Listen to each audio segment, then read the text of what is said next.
नमस्कार, जय हिंद। मैं आपका दोस्त राम रघुवंशी स्वागत करता हूं आपके अपने YouTube channel online study with DK पर। साथियों, जैसा कि आप लोगों को पता ही है, रीट का एडमिट कार्ड जारी हो चुका है। जब रीट का एडमिट कार्ड जारी हो चुका है तो इसका मतलब अब बहुत दिन दूर नहीं है। तो प्यारे साथियों, उसी को ध्यान में रखते हुए अब आप लोगों को या तो मैराथन क्लास चाहिए या अभी तक जो आप लोगों ने पढ़ा है इसका रिवीजन होना चाहिए। तो उसी को ध्यान में रखते हुए आज की इस क्लास में हम चर्चा करने वाले हैं राजस्थान के महत्वपूर्ण टॉपिक के महत्वपूर्ण प्रश्न की। यानी कि अभी तक जो आपने पढ़ा है उन टॉपिकों का अब हम रिवीजन करने वाले हैं। तो यह एक रिवीजन क्लास होने वाली है जिसमें राजस्थान के टोटल 10 टॉपिक को एक साथ कवर करने की कोशिश की गई है और उन 10 टॉपिक को मिलाकर लगभग 120 प्रश्न यहाँ पर आप लोगों के लिए रखे गए हैं ताकि सभी टॉपिक कवर हो और सभी टॉपिक का अच्छे से रिवीजन हो। तो प्यारे साथियों, यह जो क्लास है एक रिवीजन क्लास होने वाली है, तो शुरू से लेके आखिरी तक बने रहिए और अभी तक जो आपने पढ़ा है उसका अपना आकलन भी कीजिए ताकि इस क्लास को देखने से आपको अपने पढ़ाई का स्तर पता चल जाएगा कि अपने खुद ने कितना कवर किया हुआ है। ठीक, तो ज़्यादा समय व्यतीत ना करते हुए क्लास की शुरुआत करेंगे। लेकिन उससे पहले मैं बता दूं कि इससे पहले हमने पर्यावरण अध्ययन, बाल विकास, सामाजिक अध्ययन ऐसे ही महत्वपूर्ण क्लास आप लोगों को प्रोवाइड करवाई है। यदि अभी तक आप लोगों ने उनको नहीं देखा है तो एक बार जाकर देख लीजिएगा, क्योंकि वह भी एक रिवीजन क्लास है जिसमें अलग अलग टॉपिक को कवर करने की कोशिश की गई है। तो ऐसी ही यहाँ एक क्लास है जिसमें राजस्थान का सामान्य ज्ञान पूरा कवर करने की कोशिश की गई है। टॉपिक अब आप लोगों के सामने है कि इस क्लास के अंतर्गत आपको कौन कौन से टॉपिक मिलने वाले हैं। यानी कि प्यारे साथियों, जो राजस्थान के अंतर्गत जो लेवल फर्स्ट है, उस लेवल फर्स्ट के अंतर्गत जो राजस्थान को लेकर सामान्य ज्ञान दे रखा है, जैसे राजस्थान की नदी घाटी परियोजना, राजस्थान के दुर्ग, महल, त्योहार, स्मारक, राजस्थान के मेले, राजस्थान की वेशभूषा, राजस्थान में पर्यटन, राजस्थान के व्यक्तित्व और राजस्थान की कला और संस्कृति, इन सभी टॉपिकों को लेकर यहाँ पर महत्वपूर्ण प्रश्न रखे गए हैं ताकि सभी चीज़ें आप लोगों की कवर हो जाए। तो चलिए क्लास की शुरुआत करते हैं बेहतरीन और शानदार प्रश्नों के साथ। तो क्वेश्चन नंबर 1 से लेकर 120 नंबर तक के क्वेश्चन के आंसर अपनी कॉपी में लिखिए और लास्ट में बताइए कि 120 में से आप लोगों के टोटल कितने नंबर आ रहे हैं। चलिए क्लास की शुरुआत करते हैं भैया पहले प्रश्न के साथ। पहला प्रश्न आप लोगों के सामने है कि अढ़ाई दिन का झोपड़ा मूलतः था। ये आप लोगों को बताना है भैया कि जो अढ़ाई दिन का झोपड़ा था ये क्या था। ये एक संस्कृत कॉलेज था या एक मस्जिद थी या एक कहीं ना कहीं देखा जाए तो राजप्रसाद था या दरगाह थी। तो अढ़ाई दिन का जो झोपड़ा है प्यारे बच्चों याद रखिएगा, ये एक क्या था, संस्कृत कॉलेज। ये एक रिवीजन क्लास होने वाली है, ज़्यादा समय हम इसमें नहीं देंगे, बस आप लोगों को इसके आंसर बताते हुए आगे की ओर बढ़ना है क्योंकि इनकी डिटेल हम लोग पहले पढ़ चुके हैं। चलिए अगला प्रश्न है बच्चों, बहुत ही शानदार प्रश्न है। चोखोलाव महल राजस्थान के किस किले में है। तो चोखोलाव महल की यदि हम बात करें तो यह राजस्थान के किस किले में है। हनुमानगढ़ में, दुर्ग अमेर दुर्ग में, जोधपुर दुर्ग में, बीकानेर दुर्ग में। तो चोखोलाव महल जहां पर स्थित है प्यारे बच्चों याद रखिएगा यह है जोधपुर दुर्ग में।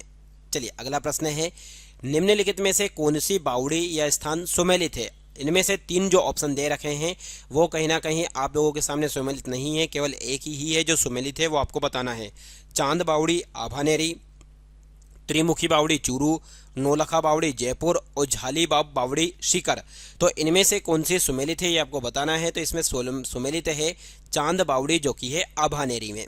ठीक, चलिए अगला प्रश्न है बच्चों आप लोगों के सामने 4th नंबर का प्रश्न, बूंदी में 84 खंभों की छतरी का निर्माण किसने करवाया। बहुत ही अच्छा प्रश्न है। जो बूंदी है राजस्थान का जिला, वहां पर 84 खंभों की छतरी का निर्माण किसने करवाया। राव अनिरुद्ध ने, राव शत्रुशाल ने, महाराव बुद्ध सिंह ने, महाराव विष्णु सिंह ने।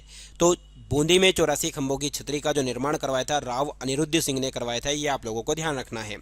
चलिए अगला प्रश्न है, चार चौमा जो शिव मंदिर किस जिले में स्थित है। तो चार चौमा का शिव मंदिर झालावाड़ में है, कोटा में है, बूंदी में है, टोंक में है। तो चार चौमा का जो शिव मंदिर है ये याद रखिएगा राजस्थान के किस जिले में है, ये कोटा में है। अगला प्रश्न है, निम्नलिखित में से कौन सा मंदिर गुर्जर प्रतिहार वास्तु शैली का नहीं है। यानी कि जो गुर्जर वंश था उसकी शैली का नहीं है, आपको बताना है। गोठ मांगलोंद का दधिमती माता मंदिर, किराड़ू का सोमेश्वर मंदिर, ओसिया का सूर्य मंदिर, चार चौमा का शिव मंदिर। तो इस प्रश्न का सही उत्तर हो जाएगा चार चौमा का शिव मंदिर, जिसकी अभी हमने चर्चा की है। ठीक, चलिए अगला प्रश्न है, सूफी संत मीठे साहब की दरगाह निम्न में से किस दुर्ग में स्थित है। तो जो सूफी संत है इनकी जो दरगाह है ये आप लोगों को बताना है ये कौन से दुर्ग में है। गागरोन दुर्ग में है, चित्तौड़गढ़ दुर्ग में है, कुंभलगढ़ दुर्ग में है, भानगढ़ दुर्ग में है। बहुत ही अच्छा प्रश्न है प्यारे साथियों। अब यहाँ पर आप लोगों को मैं बता दूं, यह जो क्लास है एक रिवीजन क्लास है और इससे पहले अभी तक जो क्लास आप लोगों को पढ़ाई गई है बच्चों, ये सारी क्लास आप लोगों को देख लेनी है, क्योंकि यह जो समय है यह एक ऐसा समय है जो लास्ट समय है जिसमें आप लोगों को जी तोड़ के कहीं ना कहीं मेहनत करनी चाहिए। ठीक, अब यहाँ पर जितने भी टॉपिक आप लोगों को करवाए गए हैं उनका एक रिवीजन क्लास आप लोगों के सामने है ये, तो ये आप लोगों को पता होना चाहिए। ठीक, इससे पहले की जितनी भी क्लासेस आप लोगों को प्रोवाइड करवाई गई है वो सारी भी आप लोगों को पढ़ लेनी है, नहीं पढ़ी है तो एक बार जाके उनका रिवीजन कर लीजिएगा। ठीक, तो सूफी संत मीठे साहब की जो दरगाह है ये याद रखिएगा, ये कहाँ पर है, गागरोन किले में। तो 7वें नंबर का प्रश्न का उत्तर है क्या, ए है। ये सूफी संत मीठे शाह की दरगाह राजस्थान के झालावाड़ जिले में स्थित है और ध्यान रखना यहाँ पर कौन से किले में है, ये गागरोन किले में है। चलिए अगला प्रश्न है 8वां। राजस्थान में पर्यटकों का एक प्रमुख आकर्षण पौधार की हवेली जो स्थित है महनसर में, फतेहपुर में, मंडावा में, नवलगढ़ में। तो इस प्रश्न का जो उत्तर होने वाला है प्यारे साथियों याद रखिएगा वो है नवलगढ़ में। चलिए अगला प्रश्न है, ओसिया के मंदिर समूह किस वंश की देन है। ओसिया के मंदिर समूह जो है वह किस वंश की देन है, राठौड़ वंश की देन है, ग्रहेल वंश की देन है, चावड़ा वंश की देन है या प्रतिहार वंश की देन है। तो प्यारे साथियों इस प्रश्न का जो उत्तर हो जाएगा वो हो जाएगा प्रतिहार वंश। ठीक, चलिए अगला प्रश्न है, बूंदी के तारागढ़ किले का निर्माण किस राजा के द्वारा करवाया गया था। तो राव राजा बैर सिंह के द्वारा, राव राजा अजय सिंह के द्वारा, या इनमें से कोई नहीं, या राव राजा विष्णु सिंह के द्वारा। तो बूंदी के जो तारागढ़ मंदिर है इस तारागढ़ मंदिर का निर्माण करवाया था राव राजा बैर सिंह के द्वारा। चलिए अगला प्रश्न है, अधोलिखित में से कौन सा एक राजस्थान का मंदिर सुमेलित नहीं है, यानी कि आप लोगों को बताना है कि कौन सा सुमेलित नहीं है। 12 देवरा शिव मंदिर भीलवाड़ा, सूर्य मंदिर झालरापाटन, करणी माता मंदिर बीकानेर, जगत श्रोमणी मंदिर उदयपुर। तो इस प्रश्न का सही उत्तर हो जाएगा जगत श्रोमणी मंदिर उदयपुर। ये कहीं ना कहीं सुमेलित नहीं है, यह आप लोगों को ध्यान रखना है। ठीक, चलिए अगला प्रश्न है साथियों, नथमल और सलीम सिंह की हवेलियां स्थित है सिरोही, जैसलमेर, जोधपुर, बीकानेर। तो इस प्रश्न का जो सही उत्तर हो जाएगा नथमल और सलीम सिंह की जो हवेलियां हैं वो है जैसलमेर में। चलिए अचलगढ़ किले का निर्माण किसने किया था। तो अचलगढ़ किले का निर्माण जो है ये महाराणा कुंभा ने, महाराणा या महाराजा मानसिंह ने, महाराजा रायसिंह ने, महाराणा प्रताप ने। तो अचलगढ़ किले का जो निर्माण है बच्चों ये आप लोगों को पता होना चाहिए, ये करवाया था महाराणा कुंभा ने। चलिए अगला प्रश्न है 14वें नंबर का प्रश्न है, निम्नलिखित में से कौन सा सुमेलित नहीं है। एक साइड महल दे रखें, एक साइड उनके स्थान दे रखें। बादल विलास जैसलमेर, लालगढ़ महल बीकानेर, जूना महल डूंगरपुर, फूल सागर महल उदयपुर। तो इस प्रश्न का सही उत्तर हो जाएगा फूल सागर महल उदयपुर, जो कि सुमेलित नहीं है। अगला है, निम्नलिखित में से कौन सा मंदिर गुर्जर प्रतिहार वास्तुशैली का नहीं है। तो यह हर एक बच्चे को पता होगा, इसका उत्तर कमेंट बॉक्स में आप बताइएगा। अगला प्रश्न है, जैन विजय स्तंभ कहाँ पर स्थित है। तो जैनों का जो विजय स्तंभ है यह कहाँ पर है, चित्तौड़गढ़ में, उदयपुर में, रणकपुर में, माउंट आबू में। तो जैन विजय स्तंभ की यदि हम बात करें तो ध्यान रखिएगा ये जिस स्थान पर स्थित है वो है चित्तौड़गढ़। अगला प्रश्न है, गुप्तकालीन भ्रमर माता का मंदिर कहाँ स्थित है। तो सोजत, छोटी सादड़ी, पेरवा या एरड़पुरा। तो प्यारे साथियों इस प्रश्न का जो उत्तर है वो आप लोगों को पता होना चाहिए, तो इसका उत्तर जो है वो है छोटी सादड़ी नामक स्थान पर है ये। चलिए अगला प्रश्न है, हादी रानी की बावड़ी तालाब कहाँ स्थित है। जो हादी रानी की बावड़ी है ये कहाँ पर स्थित है, नाडोल, टोडाराय सिंह, आभानेरी, नीमराणा। तो इस प्रश्न का जो उत्तर हो जाएगा वो हो जाएगा टोडाराय सिंह। चलिए राजौरगढ़ के कलात्मक वैभव किस काल से संबंधित है। जो राजौरगढ़ के अंतर्गत जो कुछ शैलियाँ वगैरह है वो किस काल से संबंधित है, गुर्जर प्रतिहार, चौहान, राठौड़ या गोहिल सिसोदिया। तो इस प्रश्न का जो उत्तर हो जाएगा वो हो जाएगा गुर्जर प्रतिहार। चलिए अगला प्रश्न है, गुब्बारा, नुसरत, नागपली, गजक नाम है मेवाड़ में प्रचलित राजस्व वसूली करों के, जोधपुर दुर्ग की तोपों के नाम, मेवाड़ में प्रचलित क्षेत्रीय मिठाइयों के नाम, मारवाड़ ठिकानों के वस्त्रों के नाम। तो ये जो प्रश्न है इसका उत्तर हो जाएगा जोधपुर दुर्ग की तोपों के नाम। ठीक, चलिए अगला प्रश्न है बच्चों 21, कौन सा एक प्रकार का पहाड़ी किला नहीं है। मेहरानगढ़ किला, तारागढ़ किला, जालोर का किला, भैंसरोड़गढ़ का किला। तो एक प्रकार का जो देखा जाए प्यारे साथियों तो इस प्रश्न का जो उत्तर हो जाएगा वो हो जाएगा भैंसरोड़गढ़ का किला जो है वो एक पहाड़ी किला नहीं है, मतलब पहाड़ी पर बसा हुआ नहीं है। अगला प्रश्न है, गेटोर स्थित कछवा शासकों की छतरियां किस किले में तलहटी में मिलती है, आमेर, विजयगढ़, जयगढ़, नाहरगढ़। तो इस प्रश्न का सही उत्तर हो जाएगा प्यारे साथियों नाहरगढ़। अगला है कछुवतो, रामपुरिया, गुलेच्छा, सेठिया की हवेलियां राजस्थान में कहाँ स्थित है? तो ये सीकर जिले में है, बीकानेर में है, जैसलमेर में है, जोधपुर में है। तो इस प्रश्न का उत्तर हो जाएगा बीकानेर। चलिए अगला प्रश्न है 24। मामादेव कुंड किस किले में स्थित है? कुंभलगढ़ में है, मेहरानगढ़ में है, चित्तौड़गढ़ में है, गागरोन में है। तो प्यारे साथियों मामादेव कुंड जो है वो है कुंभलगढ़ में। ठीक, चलिए अगला प्रश्न है निम्नलिखित में से किसने 84 खंभों की छतरी का निर्माण करवाया? राव राजा बुद्ध सिंह ने, राव राजा अनिरुद्ध सिंह ने, राव विष्णु सिंह ने या फिर जैसीबाई ने? तो इस प्रश्न का सही उत्तर हो जाएगा राव राजा अनिरुद्ध सिंह ने। चलिए 26, बहुत ही अच्छा प्रश्न है। दुर्ग जो मानसून महल के नाम से जाना जाता है, मानसून महल के नाम से जाने जाने वाला दुर्ग अचलगढ़ दुर्ग है, सज्जनगढ़ दुर्ग है, मांडलगढ़ दुर्ग है या गागरोन दुर्ग है? तो इस प्रश्न का जो सही उत्तर हो जाएगा वो है सज्जनगढ़ दुर्ग, जिसे कहीं ना कहीं मानसून दुर्ग के नाम से भी जाना जाता है। सुनहरी कोठी अवस्थित है, कहाँ पर अवस्थित है साथियों? टोंक में, बूंदी में, जैसलमेर में, झुंझुनू में। तो सुनहरी कोठी की यदि हम बात करें तो यह जहां पर स्थित है वह स्थान है टोंक। चलिए रणकपुर मंदिर का प्रमुख स्थापत्यकार कौन था? तो रणकपुर मंदिर जो है इसके निर्माणकर्ता जो है वह कौन थे? तो ऑप्शन के मुताबिक मंडन, नाथा, देपाक, धरणक साहा। तो रणकपुर मंदिर के स्थापत्यकार जो थे वो थे देपाक। ठीक, चलिए अगला प्रश्न है दुर्गादास राठौड़ की छतरी किस राज्य में स्थित है? मध्य प्रदेश में, उत्तर प्रदेश में, गुजरात में, राजस्थान में? तो दुर्गादास राठौड़ की जो छतरी है वो है मध्य प्रदेश में। ठीक, चलिए अगला प्रश्न है 30। महिला बाग का झालरा किसके पास स्थित है? आना सागर झील अजमेर, पिछोला झील उदयपुर, गुलाब सागर झील जोधपुर, बाल समंद झील जोधपुर। तो इस प्रश्न का सही उत्तर हो जाएगा 30वें का सी, गुलाब सागर झील जोधपुर। चलिए क्वेश्चन नंबर 31। निम्नलिखित में से कौन सा स्मारक यूनेस्को द्वारा 2010 में विश्व विरासत सूची में शामिल किया गया है? तो जंतर मंतर जयपुर, रणथंबोर किला, कुंभलगढ़ किला, केवलादेव नेशनल पार्क। तो 2010 में जिसे यूनेस्को की लिस्ट में शामिल किया गया वो है जंतर मंतर जयपुर। चलिए क्वेश्चन नंबर 32। किस मंदिर को हड़ौती का खजुराहो कहा जाता है? शिव मंदिर बाड़ोली, शिव मंदिर भंडदेवरा, शिव मंदिर कसवा, शिव मंदिर मेनाल। तो हड़ौती का जो खजुराहो कहा जाता है बच्चों याद रखिएगा, ये बहुत ही अच्छा प्रश्न है, ये शिव मंदिर भंडदेवरा को कहा जाता है। चलिए अगला प्रश्न है 33। त्रिनेत्री का गणेश जी का मंदिर कहाँ स्थित है? तो त्रिनेत्री जी का गणेश जी का मंदिर जो है वो कहाँ पर स्थित है? रणथंबोर दुर्ग, कुंभलगढ़ दुर्ग, अचलगढ़ दुर्ग या जयगढ़ दुर्ग? तो इस प्रश्न का सही उत्तर हो जाएगा रणथंबोर दुर्ग, जो कि वेरी वेरी मोस्ट इंपॉर्टेंट है। चलिए अगला प्रश्न है 34। महामारू मंदिर निर्माण वास्तुशैली के संरक्षक थे?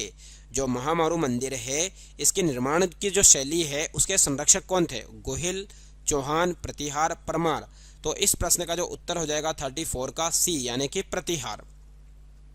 चलिए अगला प्रश्न है निम्नलिखित में से किस दुर्ग को मयूरध्वजगढ़ भी कहा जाता है? बहुत ही अच्छा और जबरदस्त प्रश्न आप लोगों के सामने है कि मयूरध्वजगढ़ किसको कहा जाता है? मेहरानगढ़ दुर्ग को, सोनारगढ़ दुर्ग को, गागरोन दुर्ग को या रणथंबोर दुर्ग को? तो इस प्रश्न का जो सही उत्तर हो जाएगा क्वेश्चन नंबर 35 का वो हो जाएगा प्यारे साथियों ए, यानी कि मेहरानगढ़ दुर्ग को। चलिए अगला प्रश्न है, बहुत ही अच्छा प्रश्न आप लोगों के सामने 36। निम्नलिखित में से कौन सा ऐसा वस्त्र है जो पुरुषों के द्वारा पहना जाता है? ये आपको बताना है। निचोल, दुकुल, कुर्ती, दोड़ी। तो एक तरीके से पुरुषों का जो वस्त्र है ध्यान रखिएगा ये जो है वो है दोड़ी। ठीक, बल्कि निचोल, दुकुल, कुर्ती ये सब जो है किसके हैं? महिलाओं के। उदयशाही, अमरशाही, खंजरशाही क्या है? तो सिक्कों के प्रकार है, राजस्थान के आभूषण, राजस्थान की बोलियां, राजस्थान की पगड़ियों की शैली। तो उदयशाही, अमरशाही और खंजरशाही की यदि अपन बात करें तो यह है राजस्थान की पगड़ियों की शैली, ये आप लोगों को ध्यान रखना है। चलिए अगला प्रश्न है मुर्की आभूषण शरीर के किस भाग पर पहना जाता है? कान, सिर, गर्दन, नाक। मुर्की नाम का जो आभूषण है ये आपको पता होना चाहिए, ये कहाँ पर पहना जाता है बच्चों? तो ये जिस अंग पर पहना जाता है वो है कान। मुर्की सुनने में लगता है सिर पर, लेकिन नहीं, मुर्की को जो पहना जाता है वो ध्यान रखिएगा साथियों ये कान पर पहना जाता है। चलिए मध्यकाल में खनगा एक प्रकार का था, आभूषण था, वस्त्र था, पगड़ी था, जूता था। हम इस टॉपिक के अंतर्गत यदि देखा जाए तो आभूषण की चर्चा कर रहे हैं या वेशभूषा की चर्चा कर रहे हैं, तो आपको पता होना चाहिए खनगा क्या था प्यारे बच्चों? आभूषण, वस्त्र, पगड़ी, जूता। तो इस प्रश्न का जो उत्तर हो जाएगा वो हो जाएगा क्या? पगड़ी। आभूषण तो है लेकिन आभूषण में क्या है? वो एक पगड़ी है। चलिए बाजूबंद आभूषण है या कहाँ पर पहना जाता है? जो बाजूबंद है इसे कहाँ पर? छाती पर, भुजा पर, टखना पर, कमर पर। टखना मतलब कि घुटना। तो प्यारे बच्चों, बाजूबंद जो है इसे जिस स्थान पर पहना जाता है वो है भुजा, यानी कि कोहनी के ऊपर वाला जो भाग होता है उसे भुजा कहते हैं। ठीक। कंदोरो आभूषण किस अंग पर पहना जाता है? गर्दन पर, कमर पर, कलाई पर, पांव पर। तो कंदोरो नाम का जो आभूषण है इसे, यानी कि जिसे करौंदा भी कहते हैं सामान्य भाषा में, तो इसे कमर पर पहना जाता है। ठीक। चलिए 42 नंबर का प्रश्न है, निम्न में से कौन सा एक आभूषण महिलाओं द्वारा पैर में नहीं पहना जाता है? तो नेवरी, कातरियो, बिछुड़ी, हिरनामेन। तो पूछा जा रहा है जो पैर में नहीं पहना जाता है, तो पैर में नहीं पहने जाने वाला जो आभूषण है वो है कातरियो। ठीक। बाकी नेवरी, बिछुड़ी, हिरनामेन जो कि पैर में पहने जाते हैं। खांच कहाँ पहना जाता है? कान में, कमर, बाहां, पांव। तो खांच नाम का जो आभूषण है वो पहना जाता है बाहां में। ठीक। चलिए अगला प्रश्न है बच्चों 44, बंगड़ी आभूषण में पहना जाता है। बंगड़ी नाम का जो आभूषण है ये कहाँ पर पहना जाता है? कमर पर, गले पर, बाजू पर, हाथ में। तो बंगड़ी नाम का जो आभूषण है बच्चों याद रखिएगा ये पहना जाता है हाथ में। अब कुछ आभूषण आप लोगों के सामने जो हाथ में पहने जाते हैं उनके नाम पता होना चाहिए, जैसे कड़ा है, कंकण है, गोखरू है, नोगरी है, बंगड़ी है, आंवला है, चाट, गजरा, चूड़ी, बाजूबंद, टड्डा, अड़त, केयूर, खांच। ये सब के सब आभूषण जो दे रखे हैं ये कहाँ के हैं? ये हाथ के आभूषण है, ये आपको ध्यान रखना है। चलिए टोडर आभूषण है महिलाओं के गले का आभूषण, महिलाओं की कमर का आभूषण, पुरुषों की पगड़ी का आभूषण या पुरुषों के पैर का आभूषण। तो टोडर की यहाँ पर बात हो रही है, तो क्वेश्चन नंबर 45 का सही उत्तर हो जाएगा डी, पुरुषों के पैर का जो आभूषण होता है उसे बोलते हैं टोडर।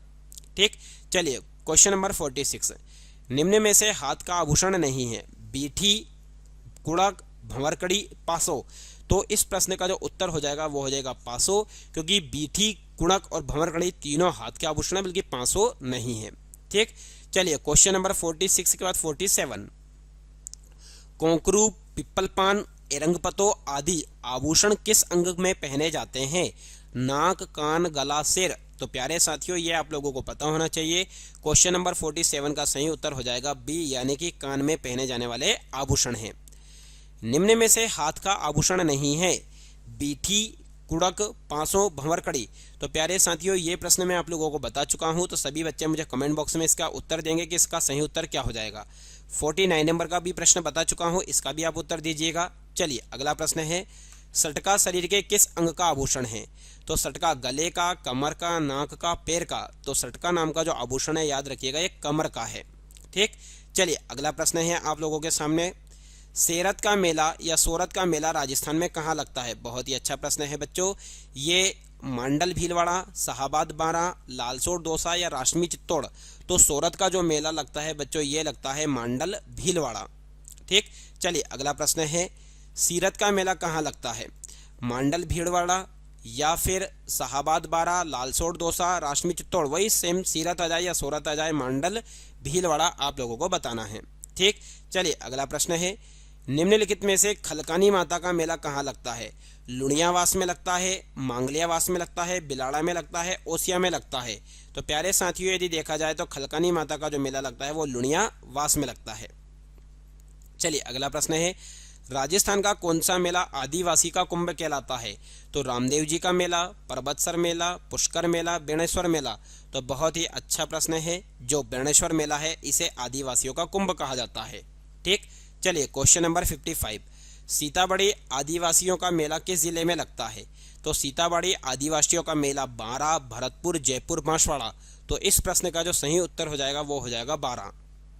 प्रश्न नंबर 56, राजस्थान में चंद्रभागा का मेला अक्टूबर नवंबर में कहां पर आयोजित किया जाता है? तो कामा भरतपुर, माउंट आबू, चित्तौड़गढ़ या झालरापाटन। तो चंद्रभागा का जो मेला है वो जिस स्थान पर आयोजित किया जाता है वह स्थान है झालरापाटन। ठीक। चलिए 57 नंबर का प्रश्न है, परबतसर का मेला किस लोक देवता की स्मृति में आयोजित किया जाता है? तेजाजी की याद में, पाबूजी, गोगाजी या रामदेव जी। तो परबतसर का मेला जो है प्यारे साथियों याद रखिएगा ये लगाया जाता है तेजाजी की याद में। ठीक। चलिए अगला प्रश्न है, फूटा देवल मेला कहाँ आयोजित होता है? तो फूटा देवल का जो मेला है ये आपको बताना है कहाँ पर आयोजित होता है। उदयपुर, सिरोही, राजसमंद, डूंगरपुर। तो इस प्रश्न का जो सही उत्तर हो जाएगा वो हो जाएगा राजसमंद। चलिए अगला प्रश्न है बच्चों, निम्न में से कौन सा असंगत युग्म है? चंद्रभागा मेला झालावाड़, काजली तीज उत्सव बूंदी, शीत महोत्सव माउंट आबू, मोमासर उत्सव जोधपुर। तो इसमें असंगत यानी कि 3 सही हैं, एक गलत है, वो अपने को बताना है। तो इस प्रश्न का सही उत्तर हो जाएगा मोमासर उत्सव जोधपुर। चलिए क्वेश्चन नंबर 60, राजस्थान के किस मेले को आदिवासियों का कुंभ कहा जाता है? खाटू श्याम जी, जीर्ण माता, कपिल मुनि, बेणेश्वर। तो इस प्रश्न का सही उत्तर हो जाएगा बेणेश्वर, जो कि आप सभी लोगों को ज्ञात ही होगा। क्वेश्चन नंबर 61, छेला बाऊजी और ग्यारस की रेवाड़ी राजस्थान के किस जनजाति के प्रमुख मेले हैं? तो छेला बाऊजी और ग्यारस की रेवाड़ी जो है वो सहरिया, डामोर, सांसी, कंजर। तो इस प्रश्न का जो सही उत्तर हो जाएगा वो हो जाएगा डामोर जनजाति के एक तरीके से मेले हैं ये। 62, पुष्कर पशु मेला कब आयोजित किया जाता है? चैत्र के माह में, कार्तिक के माह में, आषाढ़ के माह में, भाद्रपद के माह में। तो पुष्कर का जो मेला आयोजित किया जाता है बच्चों याद रखिएगा, ये कार्तिक के माह में आयोजित किया जाता है। और ये एक पशुओं का मेला है जो कि बहुत ज्यादा फेमस है, इसमें ऊंट का सबसे ज्यादा व्यापार किया जाता है। ठीक, निम्नलिखित में से राजस्थान के किस स्थान पर तेजाजी की याद में मवेशी मेला याद लगाया जाता है? मतलब असुन्नी, परबतसर, जालोर, तिलवाड़ा। यानी कि तेजाजी की याद में मवेशियों का जो मेला लगाया जाता है वह कहां पर लगाया जाता है? तो वो ध्यान रखना परबतसर। ठीक, 63 का हो जाएगा बी। क्वेश्चन नंबर 64, पल्लू में ब्राह्मणी माता के मंदिर में मेला लगता है प्रत्येक माह की शुक्ल तीज को, प्रत्येक माह की शुक्ल अष्टमी, प्रत्येक माह की बूंदी अष्टमी, प्रत्येक माह के अमावस्या। तो 64 का सही उत्तर हो जाएगा प्रत्येक माह की शुक्ल अष्टमी।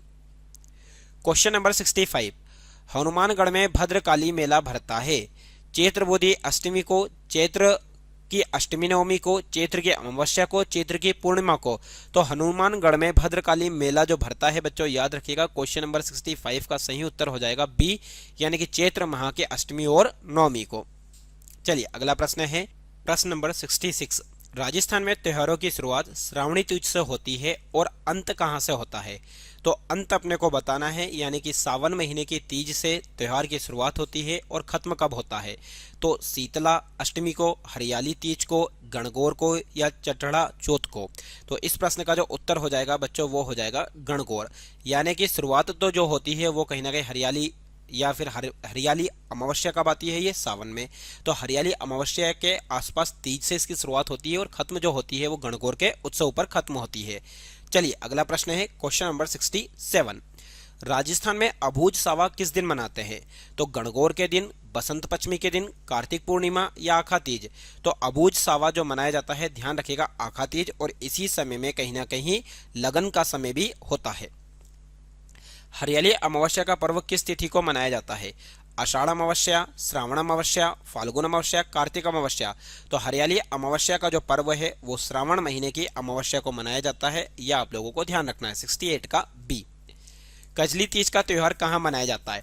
तो कजली तीज का त्योहार बाड़मेर, बूंदी, जयपुर, जोधपुर। तो कजली तीज का जो त्योहार मनाया जाता है बच्चों याद रखिएगा ये मनाया जाता है बूंदी में। घुड़ला का त्योहार किसकी स्मृति में मनाया जाता है? राव शातल की, उल्लुग खां की, मल्लू खां की या घुड़ले खां की। तो घुड़ला का जो त्योहार है बच्चों याद रखिएगा ये राव शातल की स्मृति में ही इसको मनाया जाता है। गणगौर के अवसर पर होली की राख से बने केक जिन्हें पिंडिया कहते हैं कि खालिस्तान के अंकुरों के साथ पूजा की जाती है, यानी कि गणगौर के अवसर पर जो है एक और किसकी पूजा की जाती है? चावल की, बाजरा की, जौ की, मकई की। तो प्यारे साथियों इसमें जो पूजा की जाती है याद रखिएगा वो की जाती है जौ की। अक्षय तृतीया का त्योहार कब मनाया जाता है? वैशाख महीने के शुक्ल पक्ष की तृतीया को, ज्येष्ठ महीने के शुक्ल पक्ष की तृतीया को, वैशाख महीने के कृष्ण पक्ष की तृतीया को या आषाढ़ महीने की शुक्ल पक्ष की तृतीया को। तो बहुत ही अच्छा और शानदार प्रश्न है आप लोगों के सामने। तो इसका उत्तर जो हो जाएगा वैशाख महीने के शुक्ल पक्ष की तृतीया को। राजस्थान में त्योहारों की शुरुआत श्रावणी तीज से होती है और अंत कहां से होता है? तो हर एक बच्चा जानता है इसका जो अंत होता है वो गणगौर से होता है। मारवाड़ क्षेत्र का लोकप्रिय त्योहार घुड़ला मनाया जाता है। तो घुड़ला का जो त्योहार है ये कब मनाया जाता है? कार्तिक महीने में, ठीक, भाद्रपद के महीने में, श्रावण के महीने में या चैत्र के महीने में। तो इन चारों में से महीने की यदि अपन बात करें तो चारों में से जो महीना आ जाएगा प्यारे बच्चों वो आएगा चैत्र। और चैत्र के महीने में कब मनाया जाता है? चैत्र में कृष्ण अष्टमी से लेकर चैत्र में शुक्ल तृतीया तक मनाया जाता है। सांझी त्योहार किससे संबंधित है? नवविवाहितों से, जिनका नया नया विवाह हुआ है उनसे, छोटे छोटे बच्चों से, स्कूल के बच्चों से, या महिलाओं और लड़कियों से? तो सांझी का जो त्योहार है वो महिलाओं और लड़कियों से संबंधित है।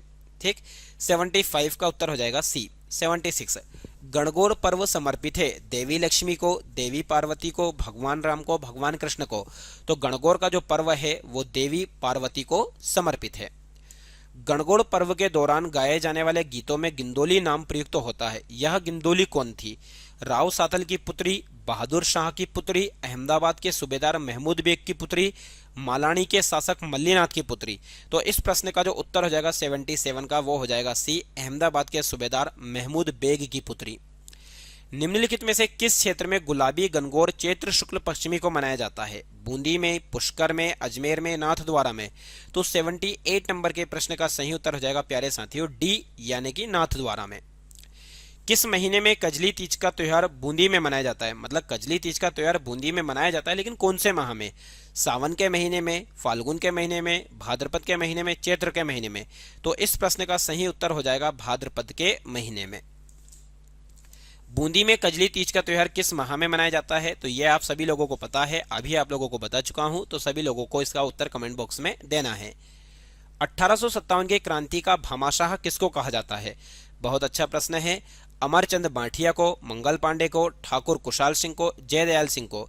तो 1857 की क्रांति का भामाशाह कहा जाता है बच्चों अमरचंद बांठिया को। डुंगजी व जवारजी किस जिले से थे? जोधपुर, जैसलमेर, नागौर, सीकर? तो डूंगरजी व जवारजी की यदि अपन बात करें तो यह जिस जिले से संबंधित है वह जिला था सीकर। चलिए, असुमेलित युग में है तो मेवाड़ का नेतृत्व किया था मेजर शोवर्स ने, कोटा का नेतृत्व मेजर बर्टन ने, अमरचंद बांठिया का संबंध जोधपुर से, टोंक के नवाब वजरुद्दौला को बंदी बनाकर हमीरगढ़ के किले में रखा गया था। तो इसमें से जो असुमेलित है वो आपको बताना है, तो इसका उत्तर जो हो जाएगा वो है सी, क्योंकि अमरचंद बांठिया जो है इनका संबंध जोधपुर से नहीं था, ये आपको पता होना चाहिए। ठीक, चलिए, भारतीय राज्यों के साथ ब्रिटिश सरकार के संबंधों के अध्ययन पर प्रकाश डालने वाली Lord Hasting and the Indian states पुस्तक को किसने लिखा?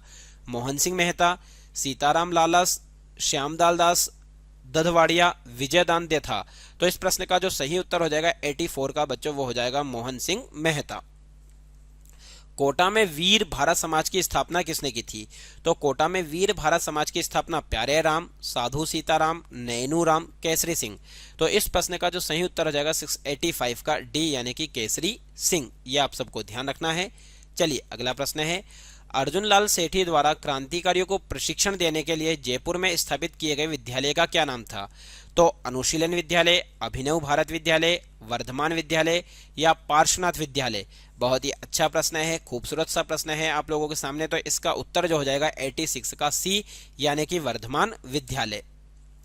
निम्न में से किसके द्वारा वीर भारत सभा का गठन किया गया था? केसरी सिंह बारहट, राम नारायण चौधरी, माणिक्यलाल वर्मा, प्रताप सिंह बारहट? तो वीर भारत सभा की जो स्थापना की गई थी बच्चों याद रखिएगा केसरी सिंह बारहट के द्वारा की गई थी। ठीक, 87 का ए।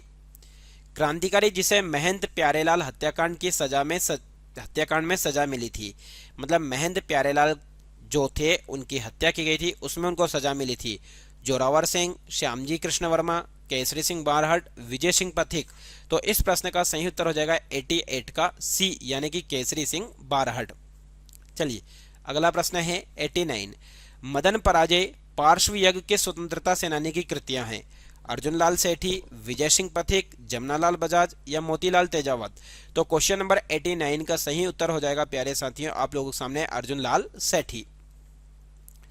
स्वतंत्रता सेनानी एवं शहीद सागरमल गोपा कहाँ के निवासी थे? जोधपुर के निवासी, जयपुर के निवासी, बीकानेर के निवासी, या जैसलमेर? तो इस खूबसूरत से प्रश्न का जो उत्तर हो जाएगा 90वें नंबर का प्रश्न का उत्तर डी, यानी कि जैसलमेर। किस स्वतंत्रता सेनानी को जेल में ही जिंदा जला दिया गया था? सागरमल गोपा, प्रताप सिंह बारहट, माना भाई, गोपाल सिंह? तो ऐसे वीर सेनानी का नाम आप लोगों को ध्यान रखना है जो कि है सागरमल गोपा। जैसलमेर में गुंडाराज नामक पुस्तक किसने लिखी? सागरमल गोपा ने, डॉक्टर सीताराम लालस, समर्थन दान, डॉक्टर सुधींद्र? तो जैसलमेर में गुंडाराज को समाप्त करने की जो किताब लिखी गई थी ये जिस व्यक्ति के द्वारा लिखी गई थी वह व्यक्ति है सागरमल गोपा। चलिए अगला प्रश्न है, वीर भारत समाज की स्थापना किसने की थी? तो वीर भारत सभा अलग है, समाज अलग है, तो जोरावर सिंह बारहट, विजय सिंह पथिक, गोकुलदास असावा या मास्टर अत्येंद्रनाथ सिंह।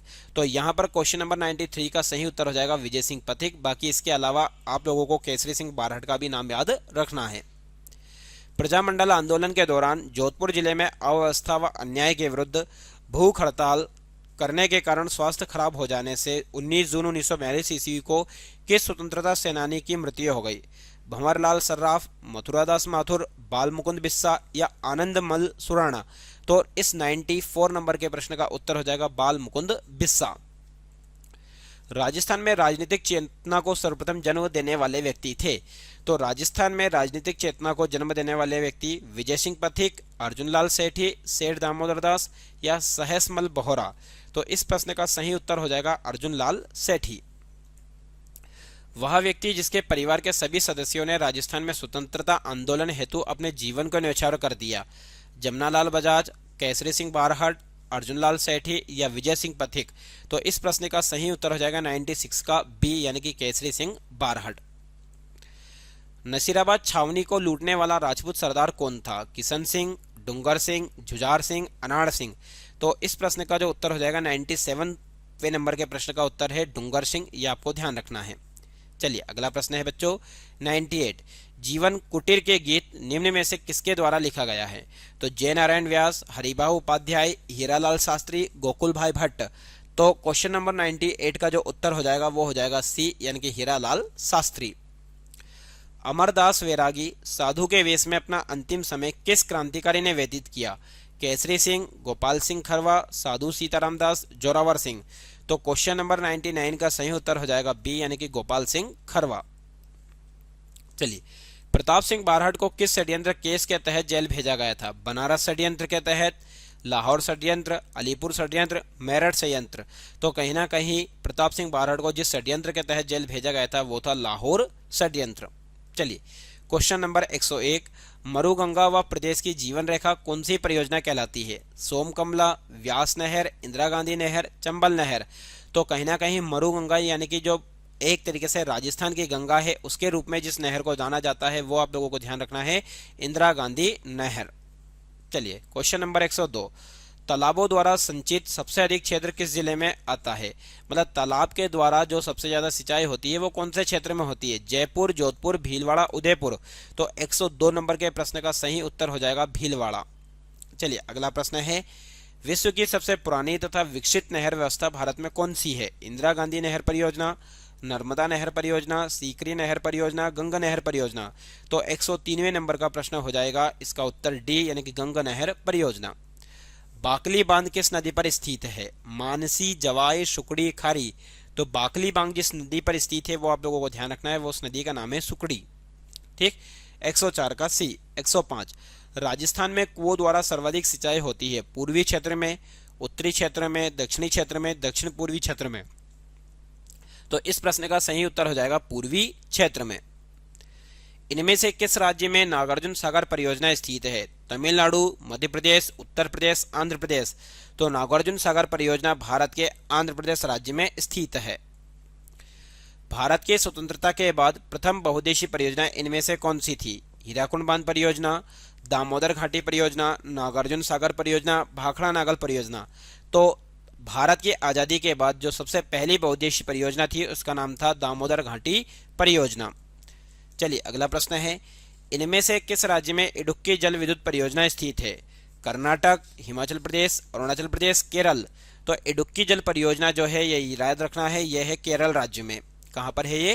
केरल राज्य में है। 109, माही बजाज सागर परियोजना से सर्वाधिक लाभ किस जिले को मिलता है? बांसवाड़ा, डूंगरपुर, उदयपुर, प्रतापगढ़। तो क्वेश्चन नंबर 109 का सही उत्तर हो जाएगा बांसवाड़ा।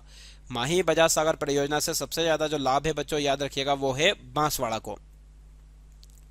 निम्न में से कौन सा जिला माही हाई लेवल केनाल शुद्ध पेयजल प्रोजेक्ट से प्रत्यक्ष रूप से संबंधित नहीं है? राजसमंद, चित्तौड़गढ़, उदयपुर, डूंगरपुर। तो इस प्रश्न का सही उत्तर हो जाएगा 110 नंबर के प्रश्न का उत्तर हो जाएगा डी। ठीक, चलिए अगला प्रश्न है, काकदी पिकअप जल ग्रहण करता है गांधी सागर बांध से, माही बजाज सागर बांध से, जाखम बांध से, जवाई बांध से। तो कागदी पिकअप की यदि अपन बात करें तो ये जिससे कहीं ना कहीं जल ग्रहण करता है वो आपको पता होना चाहिए। 111वें नंबर के प्रश्न का सही उत्तर हो जाएगा माही बजाज सागर बांध से। 111 का हो जाएगा बी। चलिए अगला प्रश्न है, भीखाबाई, सागवाड़ा नहर और आनंदपुरी भुकिया नहर किस बांध से निकली गई है? माही बजाज सागर बांध, कागदी पिकअप बांध, सोम कमला अम्मा बांध या जाखम बांध? तो इस प्रश्न का सही उत्तर हो जाएगा कागदी पिकअप बांध। सोम कागदर परियोजना किस जिले में स्थित है? उदयपुर, डूंगरपुर, बांसवाड़ा, प्रतापगढ़? इस प्रश्न का सही उत्तर हो जाएगा बच्चों उदयपुर। चलिए, राजस्थान के कौन से जिलों में नर्मदा घाटी परियोजना से जल प्राप्त होता है? सिरोही व जालोर, जालोर व बाड़मेर, पाली व जालोर, बाड़मेर व पाली? तो इस प्रश्न का सही उत्तर हो जाएगा 115 का बी, यानी कि जालोर व बाड़मेर। नर्मदा बचाओ आंदोलन का संबंध किससे है? सरदार वल्लभ भाई पटेल, मेधा पाटेकर, वी मोहिनीगिरी, नरेंद्र मोदी? तो नर्मदा बचाओ आंदोलन का जो संबंध है बच्चों याद रखिएगा वो है मेधा पाटकर का। चलिए 117, मानसी वाकल परियोजना का उद्देश्य किस नगर को पेयजल उपलब्ध कराना है? जोधपुर, उदयपुर, कोटा, झालावाड़? तो इस प्रश्न का जो उत्तर हो जाएगा 117 का हो जाएगा भैया बी, यानी कि उदयपुर। सेई परियोजना का संबंध निम्नलिखित में से किस बांध से है? गांधी सागर बांध, जवाहर सागर बांध, हरीके बांध, जवाई बांध? तो इस प्रश्न का जो उत्तर हो जाएगा 118 का हो जाएगा बच्चों डी, यानी कि जवाई बांध। राजस्थान में परवन वृहद सिंचाई परियोजना किस जिले में स्थित है? धौलपुर, झालावाड़, चित्तौड़गढ़, कोटा? तो इस प्रश्न का सही उत्तर हो जाएगा झालावाड़। प्यारे साथियों, जो राजस्थान के सभी महत्वपूर्ण टॉपिक जो एक साथ कवर करने की कोशिश की गई थी उसका यह एक अंतिम प्रश्न है जो कि आप लोगों के सामने है। इंदिरा गांधी नहर परियोजना की आधारशिला रखी गई 31 मार्च 1956 को, 31 मार्च 1958 को, 2 अक्टूबर 1958 को, 2 अक्टूबर 1956 को। तो इस बहुत ही शानदार और खूबसूरत से प्रश्न का जो उत्तर हो जाएगा वो हो जाएगा 31 मार्च 1958 को। तो प्यारे साथियों, यहाँ पर आपको एक साथ लगभग 10 टॉपिक कवर करवाने की कोशिश की गई है ताकि आप लोगों का रिवीजन बहुत अच्छे तरीके से हो सके। तो यदि अभी तक आप लोगों ने ये वीडियो देखा है और यदि लाइक नहीं किया है तो प्यारे बच्चों वीडियो को लाइक करें। लाइक करने के साथ साथ आप लोगों को वीडियो को शेयर करना है। और अभी तक आप लोगों ने अपने YouTube channel online study with DK को सब्सक्राइब नहीं किया है तो सभी लोग सब्सक्राइब करें। सभी लोगों का जुड़ने के लिए बहुत बहुत धन्यवाद। जय हिंद, जय भारत।